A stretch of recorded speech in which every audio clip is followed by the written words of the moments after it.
If you're a lineman in charge of keeping the lights on, Grainger understands that you go to great lengths, and sometimes heights, to ensure the power is always flowing. Which is why you can count on Grainger for professional-grade products and next-day delivery, so you have everything you need to get the job done. Call 1-800-GRAINGER, click Grainger.com, or just stop by. Grainger, for the ones who get it done.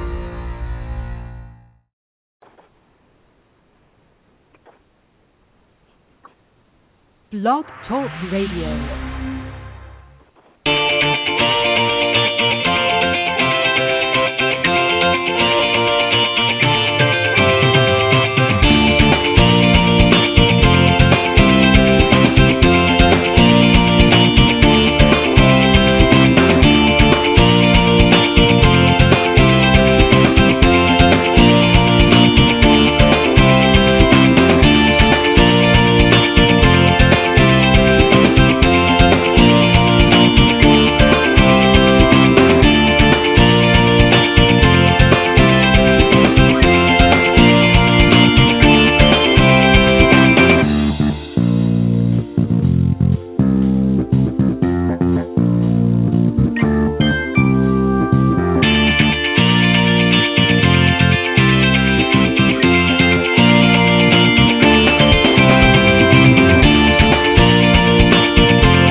Everybody, and welcome to Golf Talk Live. I'm your host, Ted Odorico, and we've got another great show for you here tonight. And going to start off here in just a few moments with Coach's Corner. We've got the panel all ready to go here. We're just waiting for one more. Hopefully he should be along here soon. And then we're going to be, I'm going to talk a little bit later on after the panel discussion tonight with Jack Barrett, and he's the development director and first tee coach down in South Florida, and we're going to have him coming on here in about an hour's time. So great show, but let me start things off here and just remind everybody, of course, we are live every Thursday evening from 6 to 8 p.m. Central Standard Time, and quickest way to find us here, if you haven't done so, or if you want to relay this to one of your golfing buddies on how to get in touch with the show, go to blogtalkradio.com, and up in the search key type Golf Talk Live, and that will bring you to the main page. And on the main page, of course, at the top, during our live broadcast Thursday nights, you will see the current show available, and with some general notes to tell you who's going to be on the show and what we're going to be talking a little bit about. And also, if you're if you're somebody that's maybe not able to join us during the live broadcast, which again is from 6 to 8 p.m. Central, visit blogtalkradio.com/Golf Talk Live, and on that same page, you scroll down a little bit further, and you'll come to the on-demand section, and that's where all of the archives are kept. So if you can't join us live, not a problem. Don't worry. You can still tune into the program, and you can catch some of the archived broadcasts in the on-demand section there. So have no fear. You can certainly listen to the program at your leisure and at your convenience. Also, if you want to speak to any of the guests or call into the program during the live broadcast, you're more than happy to do so. Again, Thursdays from 6 to 8 is the live broadcast. So make sure that you be conscious of the time, because otherwise you won't get through. But the number to call is area code 646-716-4667. Again, that number is 646-716-4667. And if you want to contact me directly, you can do so either during the show or after the show at ted.golftalklive@gmail.com. And if you're somebody if you're somebody in the golf business and maybe you'd like to come on and share some of your thoughts or ideas with the audience, again, you can reach me at ted.golftalklive@gmail.com. Also, I update the program every week on social media, as I'm sure most of you are aware by now that are tuning in on a regular basis. Go to facebook.com/Golf Talk Live blog. That's the main Golf Talk Live page. And make sure that if you haven't done so already, appreciate it if you like the page while you're there. But that's where I update all the posts. I do it on my personal page as well, and throughout some of the various golf groups. Also follow me on Twitter at Ted and Buck CEO, and CEO, of course, is in capital letters. Thank you very much for some of the recent followers. Always like to have new followers get in touch, and appreciate that. And you're also through Twitter, if you want to send some suggestions on some upcoming topics that you'd like us to cover here on the program, be more than happy to do so. And also visit the Golf Talk Live website at www.golftalkliveblog.com. As I mentioned, we're going to start off here with the Coach's Corner panel. It's something that I do for the first hour of every week, and I got some great coaches here in the wing. So let me just bring each of them on here, and then we'll get into some discussion. First up, of course, and he's traveling on the road on his way back to celebrate the July 4th weekend to Kansas with some family, is Mr. Pete Buchanan. And Pete is the founder and director of instruction and owner of Plain Simple Golf, LLC, which houses Plain Simple Golf Circuit and Simple Swing Repeater training brace.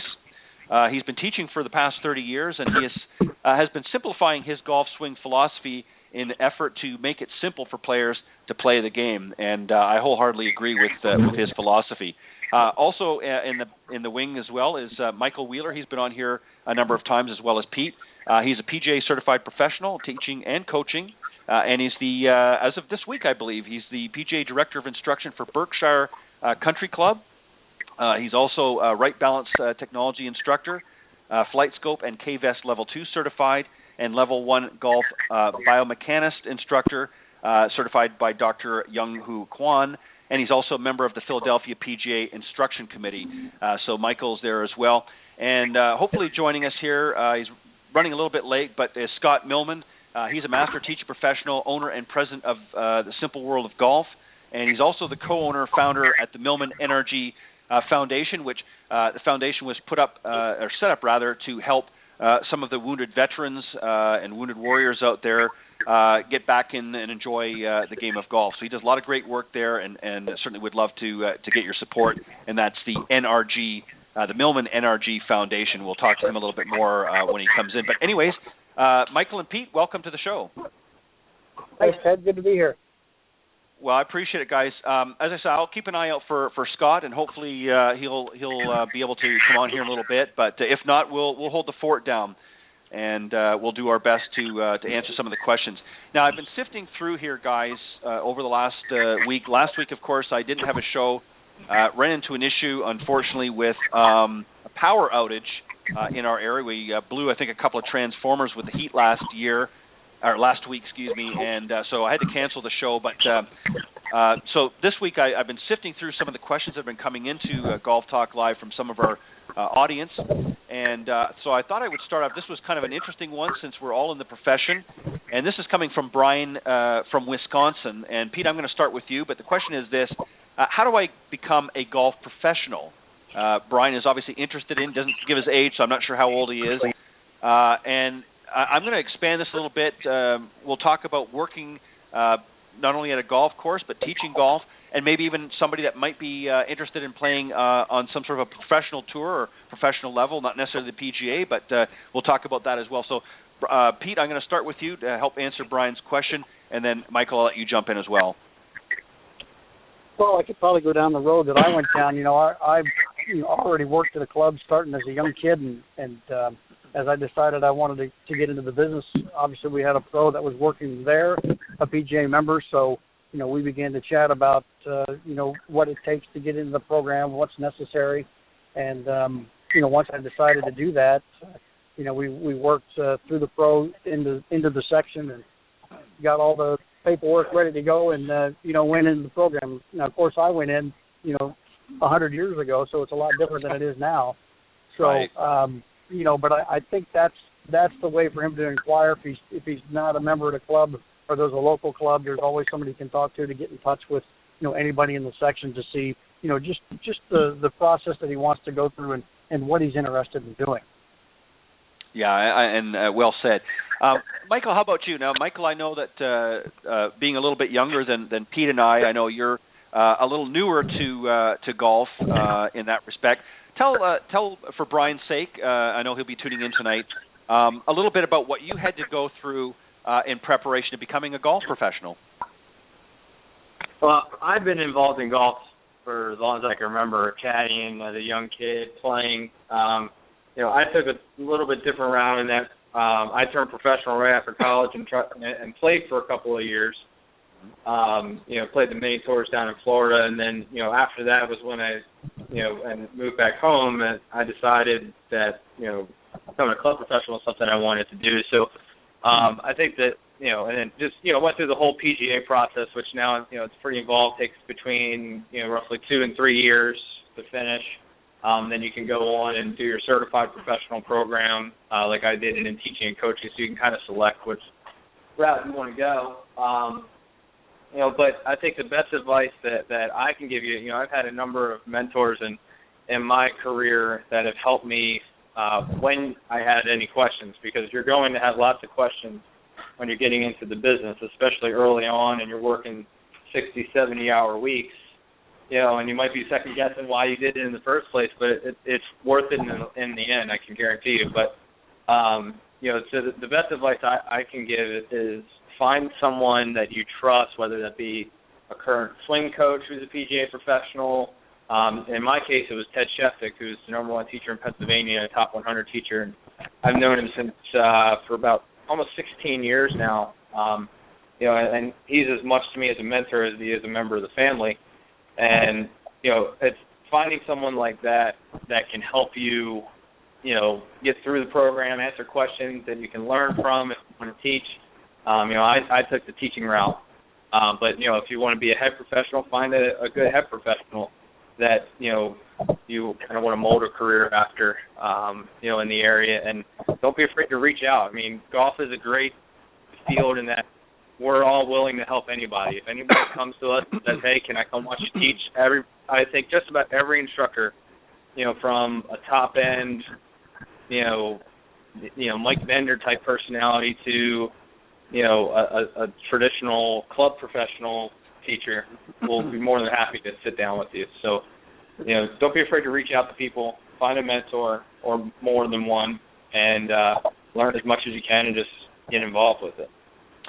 Now, as far as teaching, obviously, I mean, I think you have to have there's also something too. You have to really think about this. I mean, and I want to clarify this before I put this question back to you guys. Not everybody may necessarily be cut out to be a teacher, and that's not to discourage anybody from pursuing it if it's something they're passionate about. But obviously, we all have certain gifts and talents. Some professionals in the golf business might be better players than they are instructors, and vice versa. So, I think somebody has to sort of look at their own gifts and talents, and if they've throughout their earlier time, and whether it be through school, if there's somebody that is sort of gravitated to one way or the other. Maybe you've played a lot of sports, you're very athletic, you might want to consider looking at playing golf more so, at least initially. And if you're somebody that's really been a little bit more, not necessarily analytical, but likes to help other people, if that's something that is passionate about, then you certainly want to gravitate maybe to the teaching side of golf. And that doesn't mean you can't play as well, but that might be something more suited. So I think, Michael, what both of you have said, and Pete, I think it really is prudent for somebody to go and speak to somebody that's been in the business for a little while, sit down and talk to them, make some time, give them a call or stop by the pro shop and speak to the professional there and say, if you've got a few minutes, I'd like to talk to you. I'm interested in pursuing a career. And I think that's a great way to start. But what are some of the other things that maybe Brian might need to look at? I mean, obviously there's costs involved. How do you go about finding out that? Is there somewhere that they can get in touch with and get some of the information? Pete? Well, yeah, I think when you're looking at, contacts in your local section, they can obviously answer, you got an executive director of the section who would be more than willing to answer any questions that he has about, what the cost would be, what the time frame would be, in the process to go through. But I also think he can also bounce questions off of, what he's suited for. Does he feel better, maybe wants to teach, wants to play? Does he have a business background? Would he like to look at the business side of it and work down that road? So really it's talking to somebody, going through all the different avenues that are available, and then seeing, what kind of a niche, if there is one, that he might have. And then, with that in mind, speak to somebody in the section that can, point them in the right direction. Yeah, and something else, and Michael, I think you might be able to give shed some light on this as well. Somebody who actually started more from the playing side initially out of college and that, but something else I think that people have to understand about the golf profession is that they come in with the idea that, wow, I'm going to get to play a lot of golf, and that's not always the case, especially if you're a teacher. And I think both of you can concur. Michael, I'm sure you're finding that more now, that you probably don't have as much time as you'd like to get out and play golf. So if you're coming into this business thinking that you're going to be playing a lot of golf, you might initially until you build up your students, but once you get going in full steam, the golf game gets a little bit less and less as time goes on. Michael, would you agree with that? Yeah, don't get into the business if your thought is, I can't wait to play a lot of golf. Yeah. Something else. A typical, especially in the beginning when you're working as an assistant, nobody just jumps right into a director of instruction or a teaching professional position. It just, most of the time, 99.9% of the time, it just doesn't happen. You need to have a full understanding of the golf operations, in my opinion, before you can specialize in one area or another. That's just my opinion. But yeah, now that I'm in the bit, a typical day for me would be, teaching, lessons from, maybe 8 in the morning till 12, take an hour off for lunch, maybe hit a couple balls, go out and squeeze in a hole or two, and then teach until the end of the day. And then golf school, setting up for junior camps, breaking down from junior camps. In a given week, I can tell you last year, outside of tournament rounds, I maybe played 3 rounds of golf outside of tournament rounds. And I'm lucky in that the Philadelphia section has a lot of really good tournaments, so we're playing, almost every week or every other week, it seems like. But yeah, it's just, you don't have a whole lot of time to work on your own game. But I think, as you progress and you go on, I'm playing more now than I did as an assistant, just because not only did I have to teach to learn the trade, because teaching is something you need to learn. It's not something that just happens. You're going to make mistakes. You're going to give a bad lesson. Anybody that says they've never given a bad lesson is a liar. Yeah. So, and then you have your other responsibilities around the golf shop too. So, now that I'm just teaching, and Pete, I don't know about you, but I'm playing a little more golf. I say a little.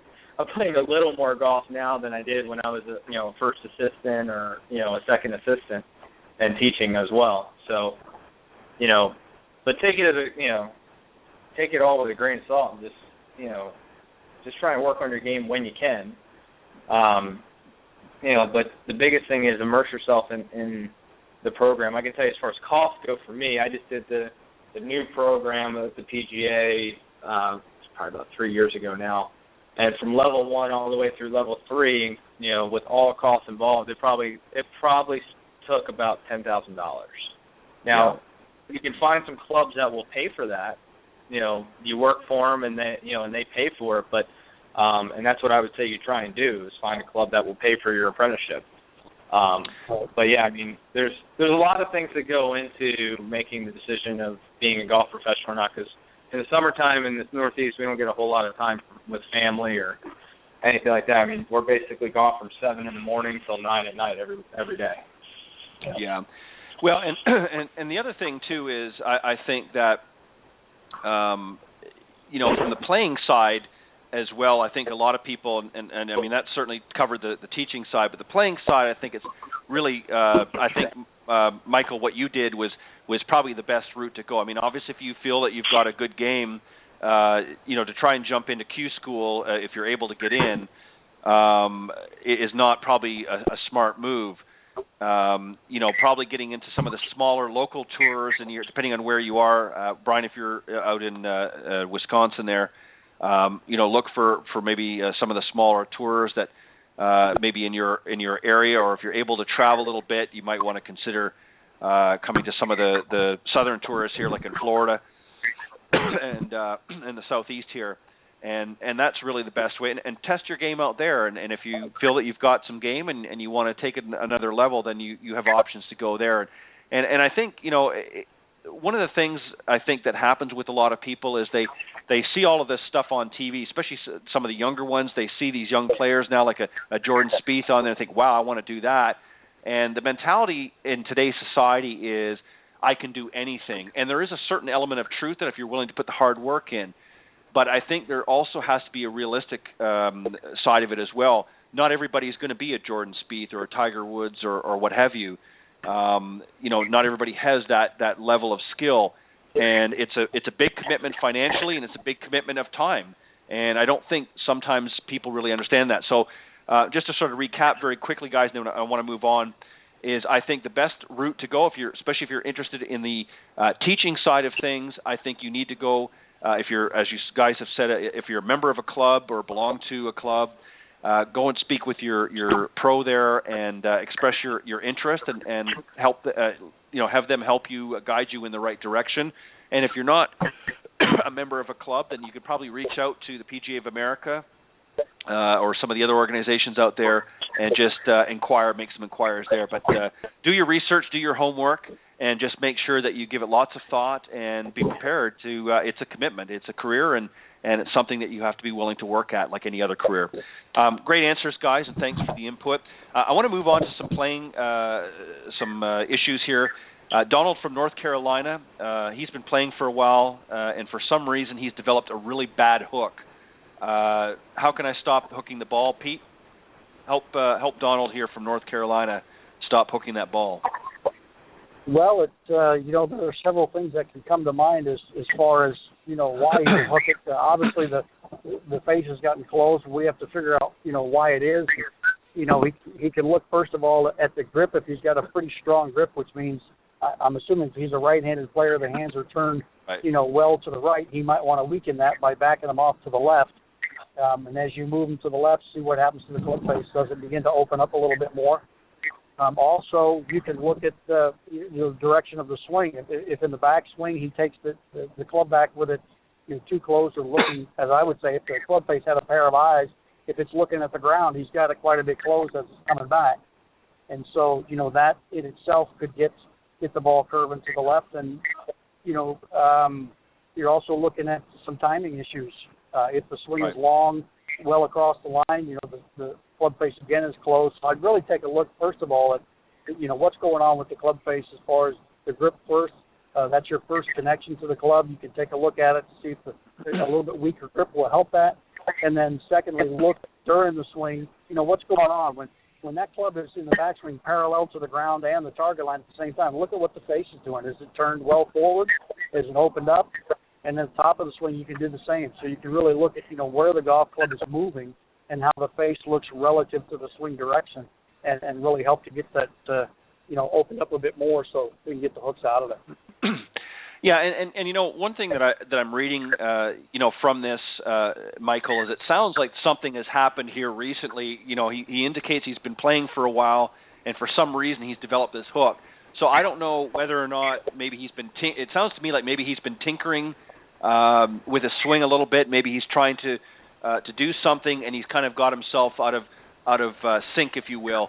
So maybe it might be a good idea to go back to some of the basics. Do you agree? And maybe start sort of from ground zero and say, okay, something's not right here. So let me go back to the fundamentals and start sort of from square one and just make sure I've got all my fundamentals sound. Michael?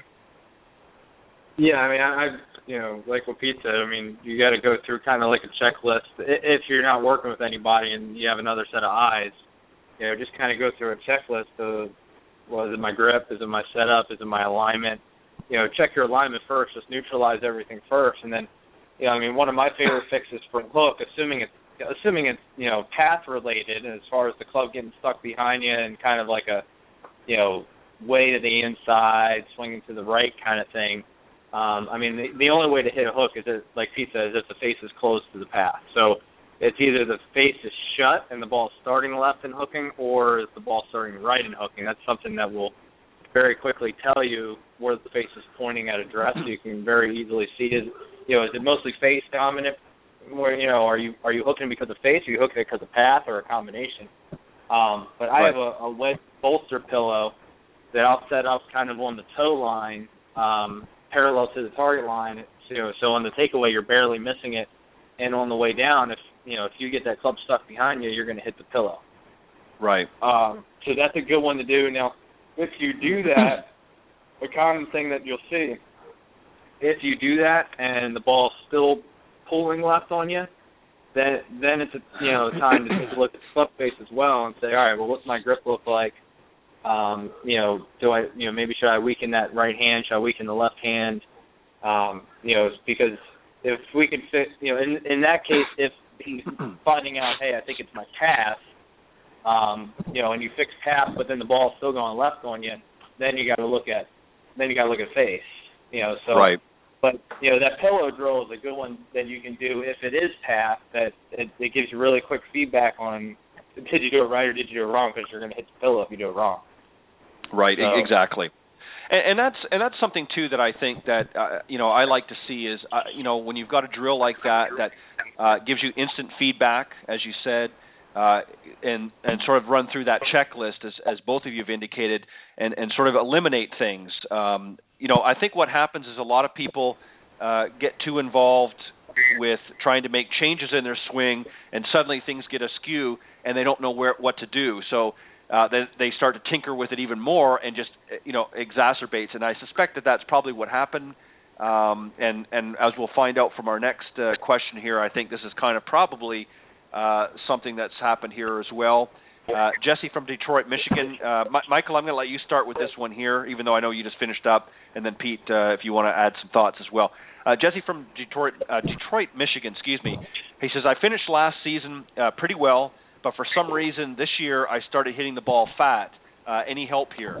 So obviously he played pretty well in the close of the season, but got a few cobwebs along the way in the winter. Probably didn't work on his game much through the winter. He's come out here and early in the season, now all of a sudden he's hitting a fat ball. So, Michael, what are some of the causes of hitting it fat, and what are some suggestions or drills that you might have to help Jesse?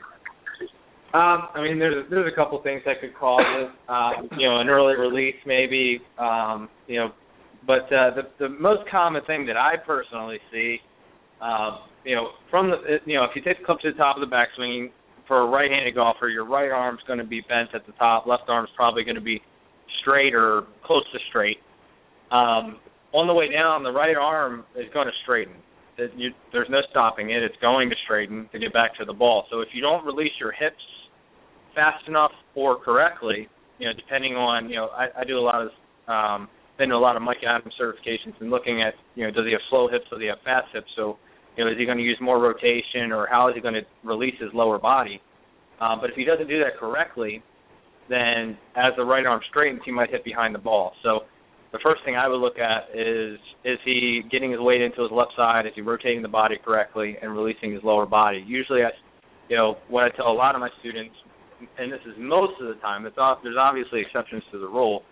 Sure. Most of the time, fat shots that I've seen happen because you're not using your lower body correctly, and a lot of times thin shots are because you're not using your upper body correctly, whether your spine angle changed or something like that. But I think if you can just think about getting your belt buckle to turn to the target, and then a drill you can do, you could take maybe an alignment rod or something like that, and put a couple, 2 or 3 inches, or a little more, depending on how fat you're hitting it and how comfortable you feel with it, behind the ball, and just feel like you're going to miss the rod and hit the ball. And then the other drill that I would, you could do to get the visual, would be to take the ball, have the ball on the ground, and put a tee in the ground, maybe 3 or 4 inches ahead of the ball, and try and hit the ball and the tee. That seems to be a good drill. I think Bobby Clampett, he did a study based on the bottom of the arc, and he found that tour players average 3 to 4 inches in front of the ball for the bottom of the arc when they're striking the golf ball with an iron. So I think it was a 6-iron. If I remember, I haven't read his book in a while, but I think it was a 6-iron. I could be wrong, but so if you put that tee, at least 2 to 3 inches in front, you're going to guarantee, that you're probably going to move that bottom of the arc a little bit more forward, whether that be by releasing your hips, whatever. You're not thinking technical thoughts. You're just thinking hit ball, then tee. Right. So those are 2 drills that I would do, and, I think more than likely, especially in the beginning of the year, this happens to me as well. And my timing's just a little bit off. I usually find that my hips are just a little bit, lagging behind, it seems like. So just trying to get the timing correct on getting my weight left and rotating my hips really helps me in the beginning of the year. Just get solid contact. So and then doing those drills and then maybe hitting some pitch, some 50-yard pitch shots or something. Just get the feeling of ball ground contact. Well said. Pete, any thoughts on that as well, or do you think Michael's pretty much got that one? Well, he's got that pretty good. The things I would look at also, I check the posture first to make sure that he doesn't have weight on his heels. A lot of times guys have too much weight back toward the heels, and it keeps them from being able to turn, and also gets the golf from swinging too far inside. If the pass too far inside, in and out, in this case, you're going to drop the bottom of the swing too far behind the ball also, which can cause you to hit it fat. So I'd look at the posture, number one, and then, the ball flight characteristics can help too. I mean, what type of shots is he hitting? Are they hitting little hooks, or are you hitting pushes? And that can tell you, the path is an indicator there, and you can get the club swinging, a little bit more up and a little bit more left, and that'll help move the bottom of the swing more forward. Right, exactly. Well, Jesse, I hope if you're listening tonight, as I'm sure you are, I hope that helps a little bit. But one of the things I want to just suggest to anybody listening, not just to Jesse, but to anybody else that's listening out there, particularly for those of you that are in climates that maybe you've got some downtime when the colder season comes in until you're able to get out back on the golf course. If you're not able to, or if you don't have an indoor facility nearby, there are things that you can do at home, and for very, very low cost. One of the things that I did, being originally from the Northeast, I used to have, and I went to my local hardware store, and I got myself a very inexpensive but a full-length mirror, and I went down into my rec room, and I set that up, and I just used a short club that I had put together. I couldn't, my ceiling wasn't high enough, unfortunately, at that time to be able to swing fully, but I got sort of a shorter club and was able to pretty much do the full swing at that point. And I would look at my different checkpoints, both in the backswing and then in the follow-through, and I would look in the mirror, and I would do it both face on, and I would do it down the line as well, just to make sure that I was making the proper turns. And a lot of times what I would do is I would actually take a piece of like a masking tape, something that's not going to stick too hard to the mirror, and I would run that down the center of the mirror, and then as I took got into my posture and that, I looked to see where that line ran through, both on a face-on to make sure in preparation for my ball position, but also on a down-the-line shot to make sure that my shoulders and knees and I had the proper flex. And something like that can help. If you're able to get out and get into some of the great indoor facilities up in the Northeast, Michael, I'm sure you've got some in your area there as well. By all means, I encourage you to get out there. But if you're going to sit for 4 or 5 months through the cold winter and not do anything working on your golf game, then obviously when you get back out on the golf course the first part of the year, you're going to experience some problems. And I would strongly suggest, if you're not already doing so, that you get out and work with one of your local professionals. Go out and talk to a few of them if you're not currently working with one, and get them to help you with some of the tips like Michael had given and Pete, and they can help you handle some of those slower months when you're not able to get out in the golf course, and give you some suggestions to be able to help your game. Pete, I'm going to start with you on this one here. Tracy from South Florida has got a very interesting comment here, and then she's actually, it's a 3-part question, so it's kind of interesting here, but I'll read what she wrote to me. She said, I'm pretty new to the game, so forgive me if I don't ask this right, she said. I played with some friends a few weeks ago and started hitting this weird shot where the ball just sort of shot on a funny angle. My partner said, you're shanking the ball. You can visualize a deer in headlights scenario. In other words, she's talking about herself. She's not all that familiar with some of the golf vernacular. So her question is, of course, first off, what is a shank? What causes it, and how do I fix it? So, Pete, I'll let you start. Start with one of the easy ones, huh? Usually, there's several things that can happen. Obviously, I always like to say it. John Jacobs always said it hits in the socket. That's what he always called it. I always love that answer. it hits in the neck there where the shaft connects into the club head, down at the bottom. And so that's really the only way you can hit a low slice is to hit it in that part of it. But, there's several things. You could be standing a little bit too close to the ball, so I check the distance to it to make sure that you've got a pretty good posture set up. The golf club can be swinging too much in a direction to where a lot of times the club gets too far behind the body at impact, which will expose the heel of it.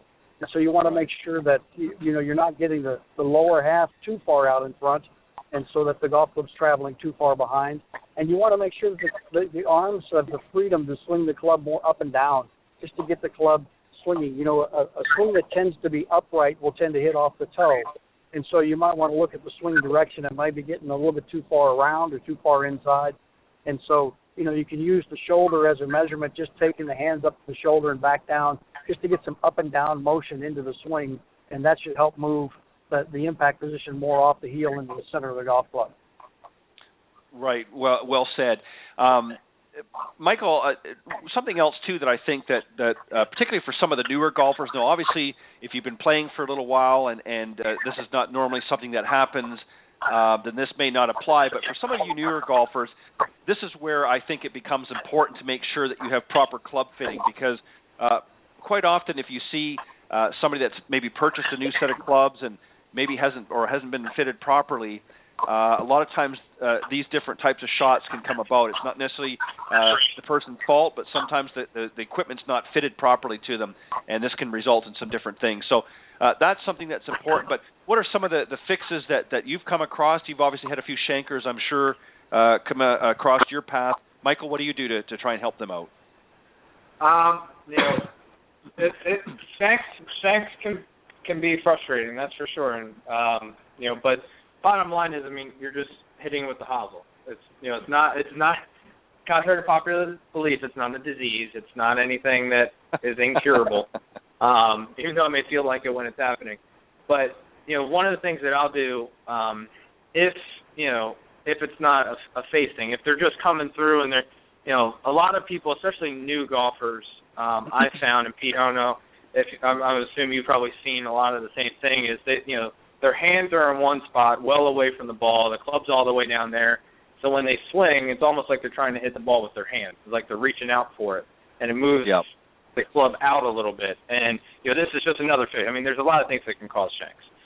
Sure. But in this example, it could be this, it could be anything. But let's just say it is that. You have to really feel like your hands are swinging inside of the ball. Just like the book, Feel the Inside, Move the Outside. It's a good book to read. But, feel like those hands are swinging to the inside. So, I'll do drills. I'll take that same pillow and put it just outside the ball, so it's just outside the toe of the club, parallel to the target line, and have them, swing to the inside of the ball. Another one you can do is have two balls, so they're trying to think about how to describe it without pictures here. So if you're addressing the ball, put another ball just to the inside of it, so a ball closer to you, but address the outside ball, swing back, and come down and hit the inside ball. So you're using your body and rotation and kind of the stuff we talked about before. Make sure the weight's on the side of the feet, not the heels, that kind of stuff. But you're feeling like you're hitting that inside ball, so you're not reaching for the ball as much. So that's another way that you can fix it by yourself without a coach or an instructor. I would still say go to an instructor if you have the shanks. And that raises a great point, and I want to say this to really all of the folks that have written into the program and that. I think that there's sort of a misconception, and obviously as instructors we certainly want to have repeat business, but there's a lot of times there might be scenarios, Pete and Michael, I'm sure you've experienced this, where maybe somebody just needs a tune-up. They don't necessarily have to go in for a whole series of lessons, or they don't have to get into clinics and things like that if their time doesn't permit. But sometimes, especially those coming out of a slow season or winter season, sometimes they just need a tune-up. And a lot of times there's things that extra set of eyes, and especially a trained professional, is going to pick up on very quickly and can save you a whole. Here's one of the situations that I've seen time and time again, and I've said this to many of my clients over the years. I deal a lot with corporate clients, and some of them get too busy in their businesses, and they don't always get a chance to come out and see me in that. And I'll say to them, look, one of the things that you need to remember is that when you've had a certain amount of downtime, you're not always going to be able to just jump back in. Even the pros, if they have a little bit of time off, they need to get out there and kind of do a little tune-up and get back into it and get familiar with some of the things that they're working on. So obviously, if they're doing it, the amateurs are going to be much more so. And one of the one of the things that I always recommend is, especially at the beginning of the season, connect with your local professional and just say, look, I'm coming out of the winter months here and like a bear in hibernation, and I want to make sure I'm starting off right, because what ultimately ends up happening to a lot of students out there is they don't get out there. They start at the beginning of the season, like one of our earlier respondents here, Jesse, I believe, played pretty well at the end of the season, but then all of a sudden came out and started hitting the ball fat. Maybe a quick tune-up lesson might have been able to uncover some things that Jesse might have been doing wrong to start the season off, and it can save a lot of problems, because, again, what ultimately ends up happening is a lot of these people will get out to a bad start, and they'll start making drastic changes in order to overcorrect. And this is where maybe a lesson or two with a local professional can alleviate a lot of that problem throughout the year. And then you'll find yourself, as you go on, you may want to go back and have some other things worked on. But that's my suggestion, is get out there and at least go and connect with somebody, especially at the beginning of the season, and then see where it goes from there. Agree, disagree, guys? Oh, absolutely. Yeah, definitely. Perfect. Our last question here from some of the writers here is Randy from San Antonio, Texas, and his one that I think has been asked 1,000 times out there, but I thought, what the heck, we'll ask it again and see what happens, see if we get some different responses here. But Randy's question is, he wants to get some backspin. He sees a lot of the guys on TV and hitting the green and making the ball bite. His don't seem to do that. Obviously, there's a lot of factors involved. Michael, I'll let you start this one off, and then Pete, I'll let you wrap up on that. Well, backspin, it's just usually a byproduct of hitting the ball solid. Like we were talking about before, hitting the ball and then hitting the ground. If we're talking more specifically and more in depth, if we're talking like flight scope stuff, what you're looking at to create spin is what's called spin loft. What that is spin loft is the difference between your angle of attack and what's called your dynamic loft. Basically, the loft of the club when you hit the ball. That's what dynamic loft is. And then angle of attack, obviously, how much down or up are you hitting the ball? Try and keep this in layman's terms. But to help him understand the concept of it, if that's what he wants to get, obviously try and keep it simple. But if he wants to understand the concept of it, so if he wants to get, a lot of people that try and get more spin, all they do is just try and hit down on the ball more. And usually what happens is they're not really changing that spin loft number, the difference, because they're usually lessening you're hitting down more, but you're also lessening that dynamic loft as well. So, let's just say you're hitting down 5 degrees, and just to keep the math simple, dynamic loft of 40 degrees. So there's a 45-degree angle there. And you say you want to hit down more, but your angle attack goes down to 10, but then your dynamic loft goes down to 35. That difference is still 45. You haven't added any spin because you not only hit down, but you also change the angle of that shaft. There's a good video out that Joseph Mayo put out regarding spin loft, and he talks about how to get more spin on short wedge shots. It's a really good video, and he basically just talks about how if you want to create more spin, try and keep the loft of the club the same, but maybe try and hit down on it a little more, but keeping the loft the same. Maybe that means keeping your hands back a little bit as opposed to moving them forward, and you're just basically lowering the trajectory. Try and hit that same trajectory, but hit down more. But again, you still got to hit the ball first. You got to have that, we'll say, the friction between the ball and the club. That's what spin is. That's all it is. So easy way to think about it, just hit down, leave the loft the same. But hopefully by understanding or explaining, the actual, I hate the word science, but you know what I mean. The specifics of how spin is created. Hopefully that might help his understanding and maybe help him fool around a little bit on the golf course and say, all right, well, if that's the case, maybe I should try this feeling, maybe I should try that feeling. But really, I mean, you got to start by hitting the ball solid, and we have to be hitting down. And the other part that is really important that is often overlooked is you got to have clean grooves. And if you have wedges that are 5 years old or 2 years old, you're not going to get backspin. It's not going to happen. So you got to clean your grooves. You got to have fresh wedges.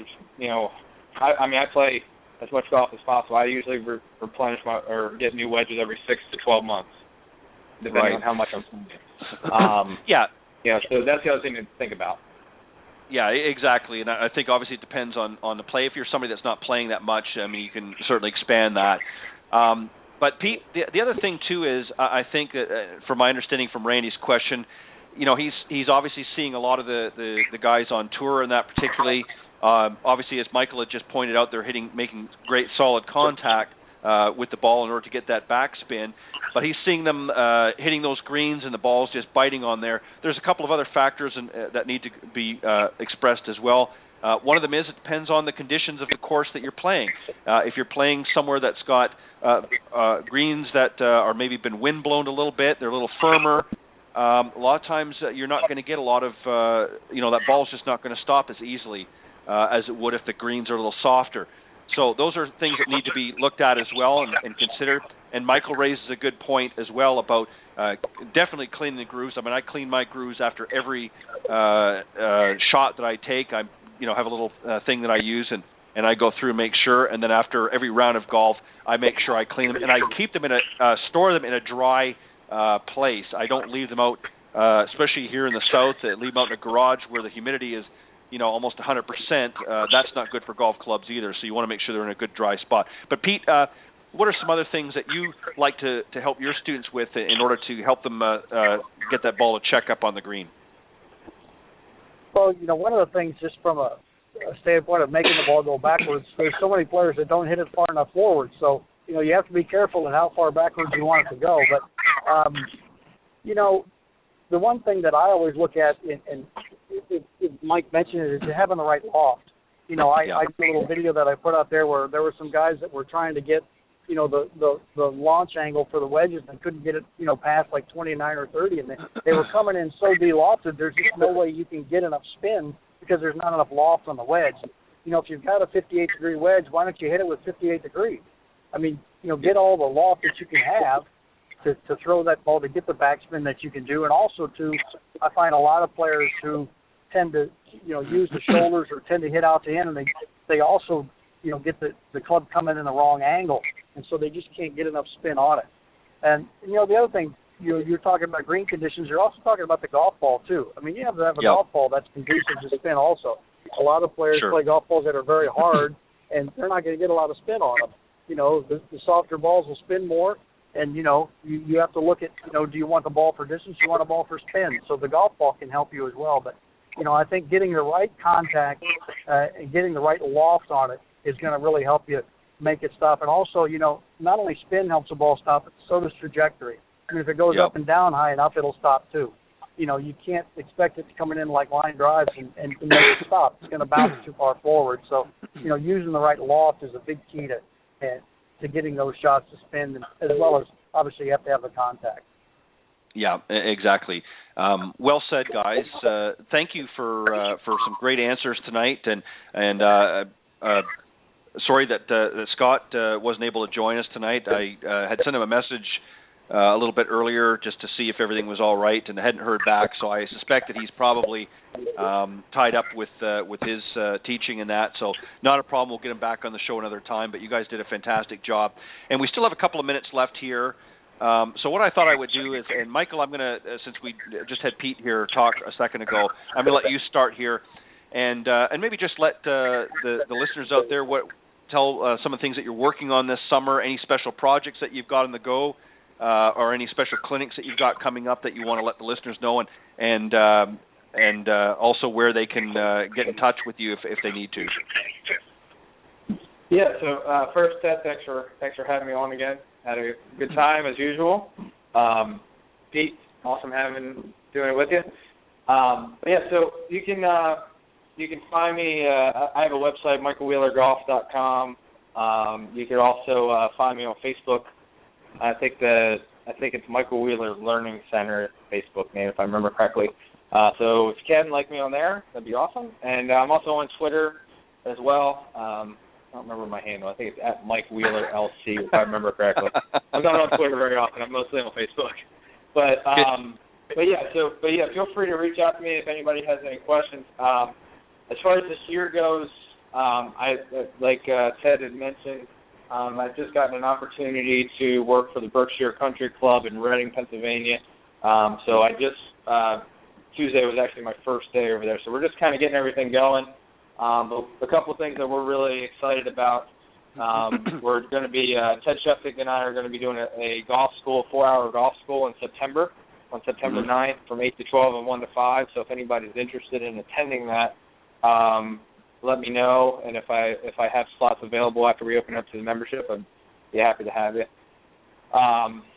We're going to be basically working on, this year, we're going to be working on doing some golf schools for a few weeks in the wintertime down in Florida, so in the Central Florida area. So probably going to be right after the PGA Merchandise Show, so that'll probably be sometime in February. Right. So keep an eye on the website. As soon as I get more information, I'll release that on the website. But again, Ted, thanks for having me. I appreciate it. Always a pleasure, and Michael, it's always good to get your input and thoughts in here. And Pete, what about you? What have you got? Anything cooking this summer besides some great burgers and sausage and that on July 4th? You got anything else cooking in golf? Yeah, we do. You can always get a hold of me at plainsimplegolf.com. PLANE is the Plain website out there. We have a couple of different programs we do, from straight academy sessions, individual lessons, and then we also have a PSP circuit program we do. That's a combination with Dr. Jeremy Maxwell, who's a chiropractor, and we put a program together, and you can see that out there on the website also.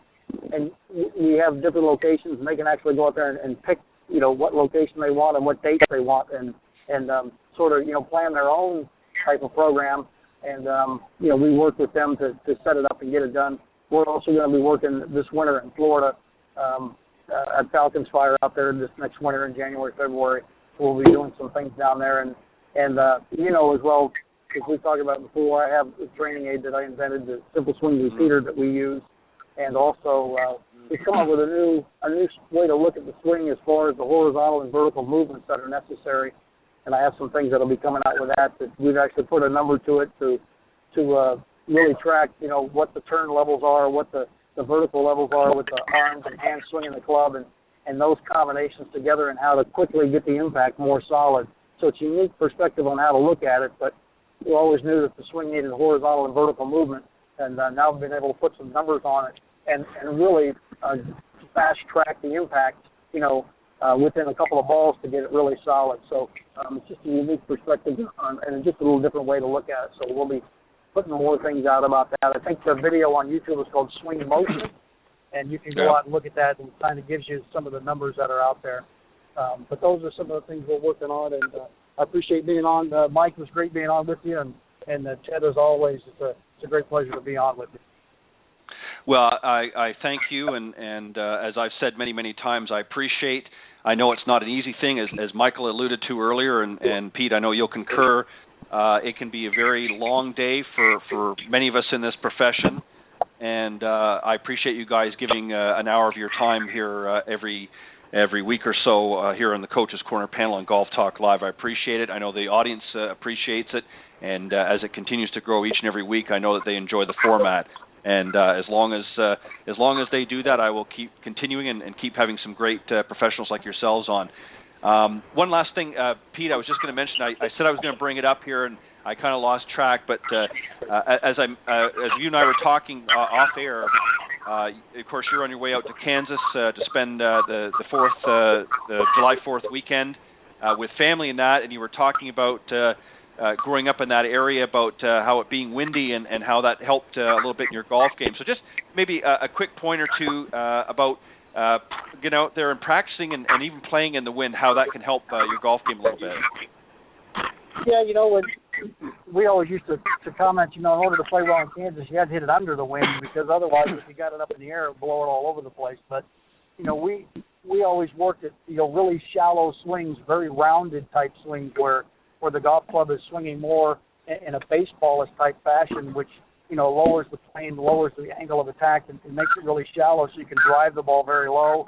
And also making swings to where, you don't take a full-length backswing. Speed creates lift. And if you get a lot of length in the swing and a lot of speed, you can lift the ball up into the air. So taking more of a swing that's more in a quote-unquote three-quarter sense, which allows, you to be able to drive the ball a little bit lower. It's just working on those types of shots. We used to go to the range and we would say, okay, who can hit it underneath, that tree over there, at that distance, and just working, trying to keep the ball down and keep it low. And I think the more rounded the swing gets, the easier it is to hit it low. If it's more up and down or more vertical, you'll tend to hit it higher. And so it's just a little bit more rounded motion that'll make that work. And I'll tell you, it's just a little quick story. I played in one of the qualifiers for the Kansas Amateur. The wind was blowing about 40 miles an hour that day, and I managed to shoot under par. And one of the reporters was there and asked a question, and how did you do that? And one of the guys walking by said, well, he never hit it over the wind. He always hit it under it. So I've never seen anybody hit a ball that low, and that's really what you have to do. If you hit it low enough, the wind won't mess with it. And so it's just we went and practiced that, and it was out of need for us because the wind blew so hard. We had a golf course that was 6 holes out and 3 holes back in the front, and you were always into the wind. I don't know how that happened, but it just seems that you were always hitting into the wind and always had to keep that ball down. And that's what we did. It's all through practice and getting out to the range, and don't hesitate when you go to practice to fiddle. It's not a bad thing to do, to experiment and work at different things until how can I hit a ball high? Can I hit it low? Can I move the ball around in your stance? What does it do? How does that affect the ball flight? And it's something that you can repeat, and it's something you can use while you're out there. So it's a great thing to have. And I know I've been fortunate. I learned how to hit it low from the start, and I've always hit a low penetrating ball flight. And then now that I've gotten older, I like it because I can still sneak up on the boys because it'll roll some. So I can get some roll out of it. I need all the roll I can get with these young kids that can mash it out there now. So, and Pete, you also had mentioned too off air a scenario where on the tee you actually did a 5-iron in a downwind situation where a lot of your competitors were hitting a driver, and just very quickly make that point as well. Why that's sometimes a smarter play. Well, when you're hitting downwind, if you hit a driver, the ball doesn't get high enough in the air, so the wind just knocks it down. And so you're not going to get much carry out of that. So you can hit, 5-iron, even a 5-wood, if you will, and that'll throw the ball up in the air, and the higher up in the air it gets, the more the wind will carry it down there.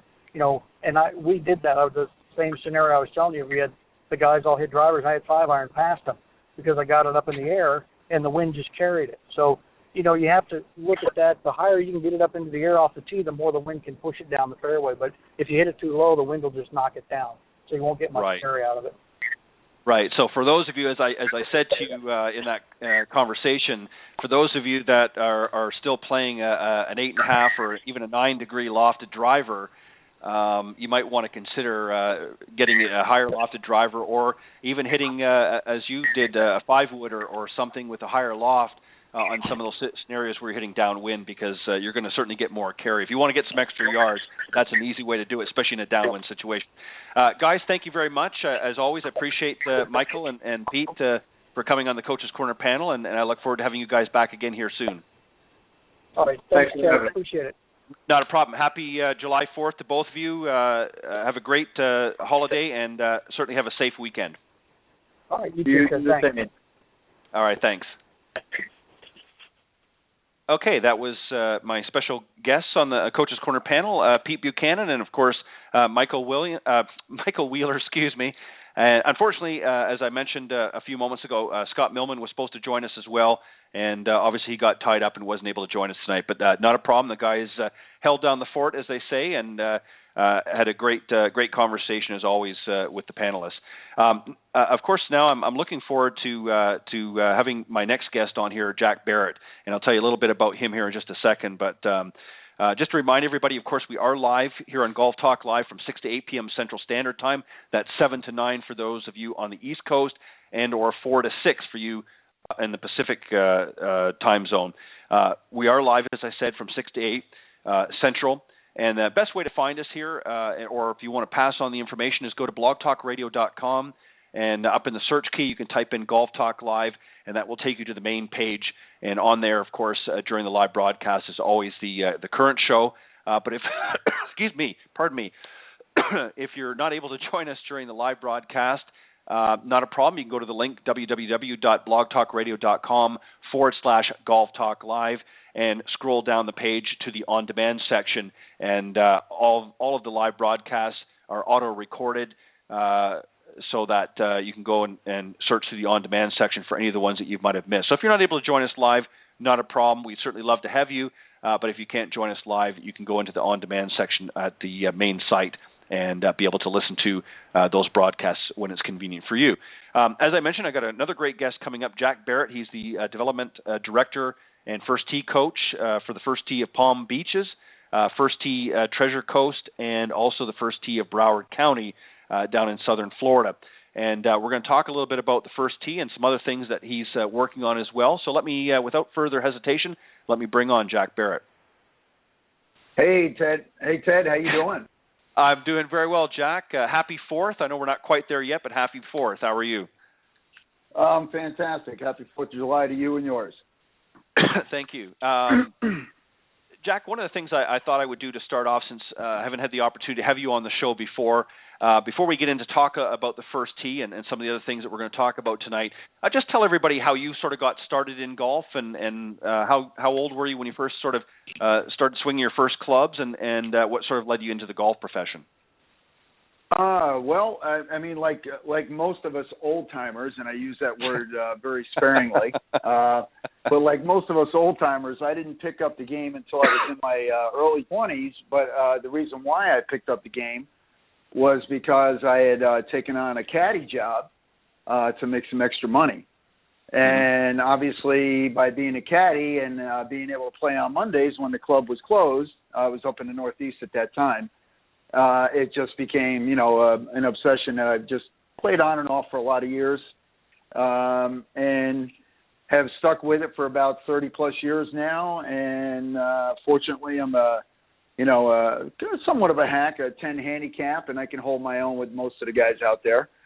And that's pretty much what really led me into my early retirement, if you will. In 2009, retired, and obviously the first tee was a great fit, and it was a natural transition, if you will, from just liking sports and having coached quite a few years with my twin boys, CYO basketball, open gyms, basketball camps, and so on.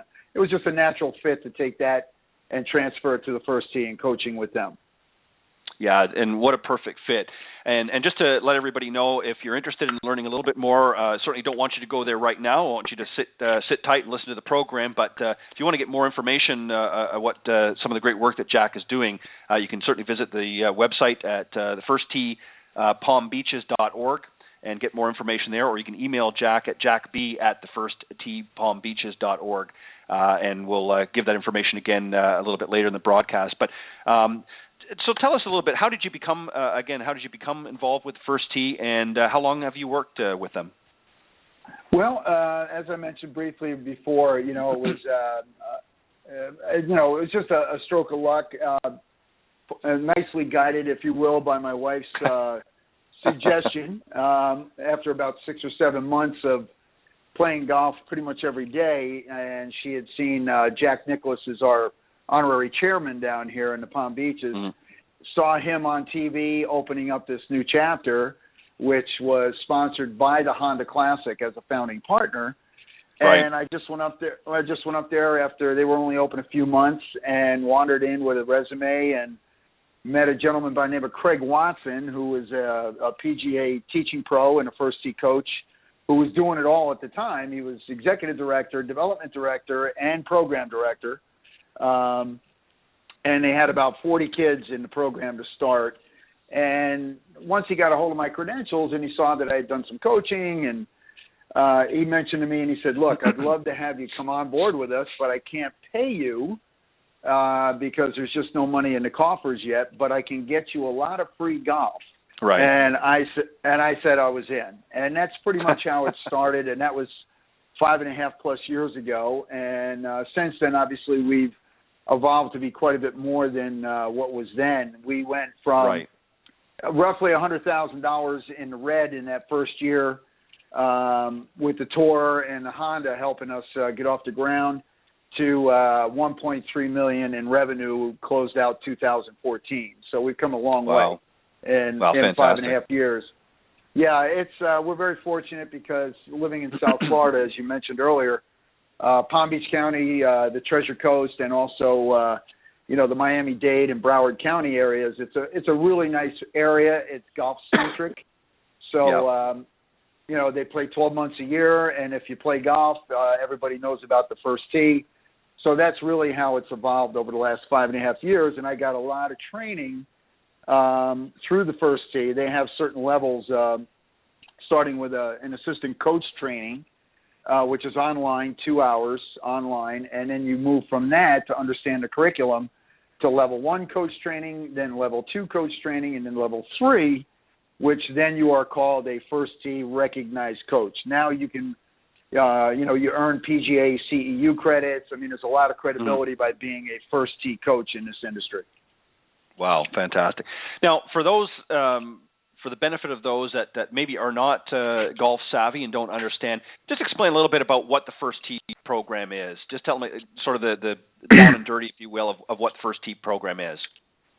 Well, sure. I mean, if I may, I'll start with 1997, which is the first year, and I promise I'll make it quick. I will not go year by year chronologically.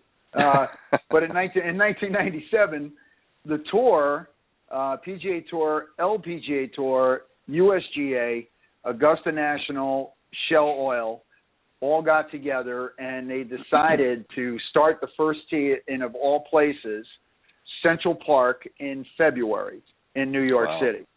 And it was designed at that time to help grow the game for those, if you will, in inner city schools, urban areas, and obviously Tiger had come on the scene, so obviously they were trying to get minorities involved.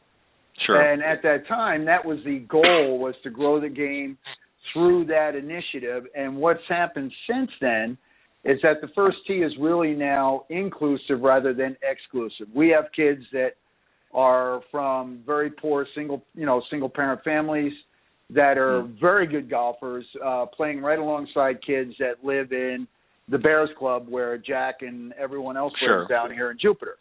But the reality of the First Tee is really about building better kids, not really better golfers. It's 9 core values, 9 healthy habits, and every golf lesson, if you will, that we create, if you will, lesson plan, it involves a core value, it involves a healthy habit, it involves a golf rule, and it involves some type of golf skill. And we have some kids that are very good and pick it up, and we start them as young as 4 and 5 years old at the First Tee. We have a nice little group that we call Rugrats at that age, and they're fantastic kids because they're just sponges. They just want to play and have fun. And the whole idea is, number one rule is to have fun, and then you introduce the other items as part of your lesson plan. So the First Tee really builds character. It's a youth development program, and the tour, obviously, and everyone else involved in the golf industry backs it heavily. And we're fortunate that during the Florida swing of the tour, we have the Honda Classic in March. We have the WGC Cadillac, which is a week later down in Doral. And both of those tournaments are founding partners for those 2 chapters for Palm Beaches and Broward. And we also have the Allianz on the Champions Tour, which is right here in Boca in southern Palm Beach County. So we've got we have a lot of support from the tour, a lot of support from the golf clubs down here, professionals, and we're actually now starting to get a lot of the PGA and LPGA pros, whether they're active or retired in this area, involved in the First Tee. And, you know, I'll just segue into the last point, which is the First Tee Pebble Beach Open, which is in September on the Champions Tour. The pinnacle for the better kids. You know, we have kids who just become average golfers and love the game, but we actually have had several girls the last few years. We've had 2 girls in 2013 and 1 in 2014 who actually qualified to play in the Pebble Beach Open on the Champions Tour. Yeah, and I was fortunate enough to caddy for one of them last year. And they were on Golf Channel. They were on TV, national television. Janelle, who made it 2 years ago, actually placed 12th. Her partner was John Cook, and who actually won last year in 2014. And this past year, 2014, we had Emily Valentine, who played with Blaine McAllister and actually was in 10th place on the first day. And unfortunately, Pebble, we played Poppy Hills the first day, and then we played Pebble the second day, and Pebble unfortunately ate her alive.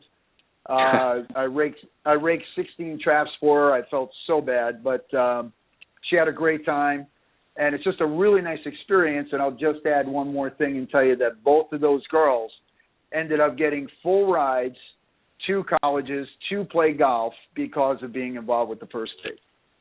Well, that's fantastic. And see, that's, you know, something that I enjoy seeing. I know how important it is to have, you know, not just the golf aspect to it, but as you said, it's not just about golf. It's about really building the character of some of these youngsters, which brings me to a couple of questions. First off, is there an age limit or other requirements for those that are interested in participating in First Tee programs?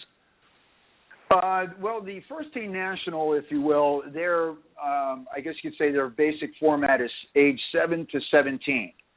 But they do allow the chapters to take on, you know, their own initiative, if you will, and growing the game with the younger kids. And we have been fortunate that we have that younger group that I mentioned before with 4, 5, and 6-year-olds, and that's a really nice nucleus because what I'm sure you've found this, and a lot of folks in the industry have found this, is that if you notice with the European, the Korean, the Japanese, the Chinese players, they start them at 4, 5, and 6 years old.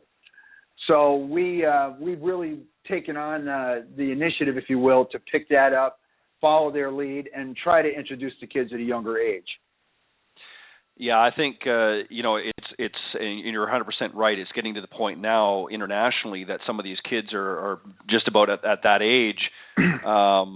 They're so well trained and so well introduced, not just in golf but in every aspect of life, that by the time they get to college or university, they're just about ripe and ready to run some of the multinational corporations. So, you know, this is a great way to, you know, get some of these youngsters here involved and get them started young. And I agree with that. And golf is, you know, as you know, Jack, and as many in the industry know, that golf really mimics life in so many ways.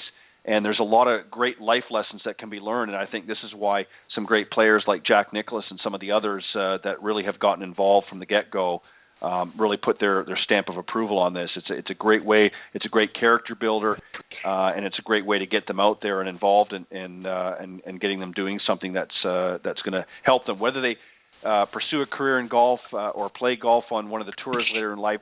That's just an added bonus. But really, there's just so many things that they can learn, and really they have an opportunity to be around other youngsters such as themselves. And it's a great way for making some friends in that.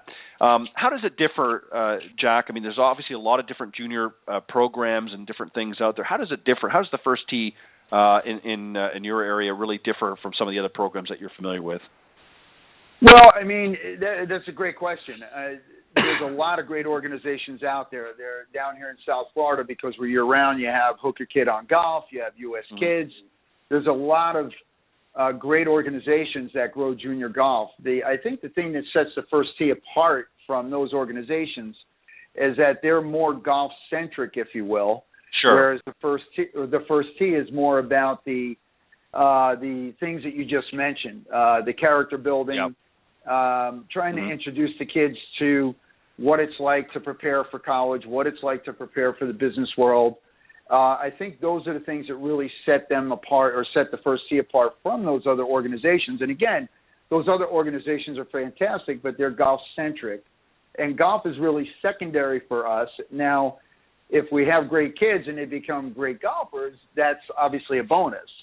Sure. But the reality is that a lot of these kids we think will continue to be casual players, which is what the industry is trying to get, if you will, more of to help support the game on a local level.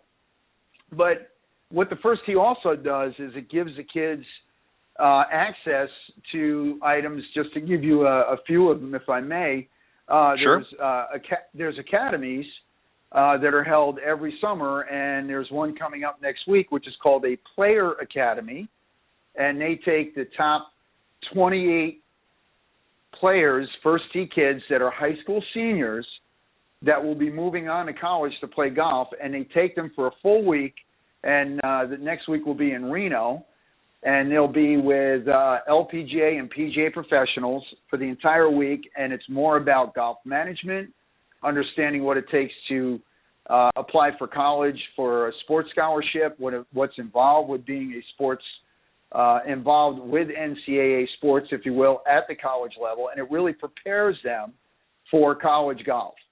Now, the other academy, which I am privy to be able to attend in later in July this month, they have this. So that one's a player, and the other one is called the Life Skills Academy. And that one is where they take the top 96 kids in the country and internationally. We have kids coming from South America. We have kids coming from First Tee of Ireland that'll be at this academy later on in July. And those kids are kids that are really more your average golfer, if you will. They're not great golfers. They're average golfers. But these kids are honor roll students. They do want to move on to college. They do want to understand what it takes to have good communication skills, good presentation skills. And they're going to be exposed to people such as Gary Player, Kobe Bryant, Sully Sullenberg, who landed the Miracle on Hudson, Steve Young. And these are the kind of people that will come and speak to these kids about what it takes to be successful, if you will, in college and after college in the business world. So that's really it gives you the well-rounded, if you will, effect of what the First Tee can offer these kids. Well, that's fantastic. And you know, as you said, there's a lot of great programs out there, and some of the programs are more towards playing and that sort of thing. And you know, I think that's fantastic. And a lot of times, some kids that maybe I'm sure that have gone through the First Tee programs have maybe gone on to some of the other programs that are geared more towards the playing side, you know, a little bit later on. So it's certainly a good stepping stone, if you will, for somebody that not necessarily, you know, wants to just do character building, but maybe wants to play golf. It's a great start for some of these youngsters, and especially, as you said, starting them at 4, 5, and 6 years of age when they're, as you said, like sponges. It sounds like a lot of great work happening down there in South Florida, and you certainly, as you mentioned a number of times, have a great venue, if you will, of being able to play 12 months of the year. I mean, who would love that? And I'm sure your wife is you know, was glad that you made the decision to pursue that. You know, it's as you said, a dream job to be able to get out there and play golf and be able to work with some youngsters. Well, I tell you, it's the bottom line is that, you know, for a number of reasons. One is that, you know, we, if I may, I'll just kind of spill over into the other aspects of what our chapters do down here. We, as I mentioned to you briefly in our prior conversations, you know, we were special needs based in our foundation that we're attached to before we became a First Tee chapter was called the Children's Golf Foundation. Started in 1988, and that was for kids with disabilities, and it didn't matter what disability, or a special need, if you will. And it was free golf, gave them access to hitting balls, playing golf on a small 9-hole course, wheelchair based. It was what they called the sidecar golf carts, as you remember back in the 90s and the 80s, for those who couldn't walk and were wheelchair bound. And it's evolved a lot more now to where we just were granted a really nice PGA of America grant to support our disabled veterans, or adaptive golf, if you will. And we have a VA hospital right across the street from our facility where we have about 40 veterans who come over that have we actually have a blind golfers group that comes out, and they talk smack to the guys who can hit balls and can see about how bad the guys that can see hit the ball. So it's really a beautiful thing to see. But then you have guys who are war veterans, whether it's Vietnam War or Gulf War or recent Iraq wars and Afghanistan, who have lost a limb, and they get into these new, if you will, state-of-the-art paramobiles, which are all operated by joystick now. And it's three wheels, and what it does is it actually stands them upright when they're strapped in. So they can actually take a full swing. And when you talk about getting your juices flowing, when you see a guy who hasn't stood in 15 years since the last Gulf War, and he never thought he would play golf again, and he's now standing upright, hitting golf balls and balling like a baby because he never thought he'd be able to do that. So these are the things that really get you really excited about coming to work and wanting to take it to the next level. And then obviously we have the autism group and the L's for Autism organization involved now too. So we cover several different areas, and we do a lot of great things. Yeah, let's talk about that. We'll go back to a little bit more about the veterans and that as well. But let's talk about that. You're obviously involved with Ernie Els, the Big Easy, as he's referred to by many in the industry, and Els for Autism Game On Youth Golf.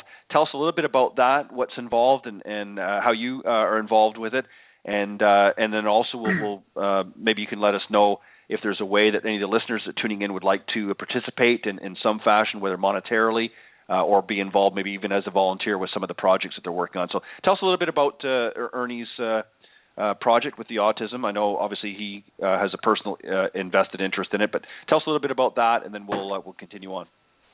Yeah, and the bottom line is with Ernie, it was it's a lot of great synergy, and things kind of happen, as you know, in the golf industry just by being around a lot of great people. And what had happened was since we're special needs based, is we had an autistic school close by us called the Renaissance Learning Academy, and it was about 150 kids from grade school right on up to high school level, and they were from, let's just say, low to moderate to high-functioning autism, and they asked us if they could bring their kids out to get some fresh air, try to hit some balls or putt or whatever it may be. And this was 3 years ago, and we said, yeah, bring them on out. We'd love to have you. We have a 13-acre, 9-hole facility, practice range. We have it all, and we were able to accommodate them. And about a year and a half ago, we realized that Ernie's son, Ben, was in this school. Right. And Ben is and we had reached out to Ernie that particular year when we realized that Ben was there at the Honda Classic, and Ernie lives here in Jupiter. Yep. And we mentioned to his people and Ernie, and we said, do you realize that Ben comes out to our facility 3 days a week, 3 hours each day with his fellow students? And they didn't even know that this was taking place.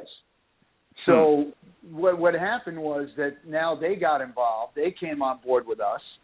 And about 18 months ago, we created, or if you will, laid the foundation for what we call the Game On Golf program, which was an initiative with the Els for Autism Foundation with Mary Kay Wilson, who was at that time their tournament director, because Ernie runs 22 or 23 golf challenges, Els for Autism golf challenges. And if you want to check that out, you just go into Els for Autism Golf Challenge on Google. It'll bring you right to that website on the first page. Wow. He runs them every Monday following a tour event, for the most part, around the country during the tour, which culminates in a finale in Vegas at two different courses, and the last 2 years it's been at Rio Seco, which is Butch and Claude Harmon's club there, and also TPC Las Vegas and Summerlin. So what's happened is that over the last several years, they've raised over, I think it was over $2 million the last 2 years through these golf challenges where people actually pay to play these courses, which obviously are top of the line courses. And Mr. Trump, who's been involved, unfortunately, a lot of bad press here the last few days, but I'll give him some props here for good press in the fact that right here in Trump Jupiter, Ernie lives in the Bears Club and plays at Trump Jupiter, and we created a relationship, I should say he did, with Donald Trump, and Donald Trump said, you can use any of my courses across the country at no charge to run a golf challenge. So he donates everything, the golf, the caddies, the course, the carts, you name it.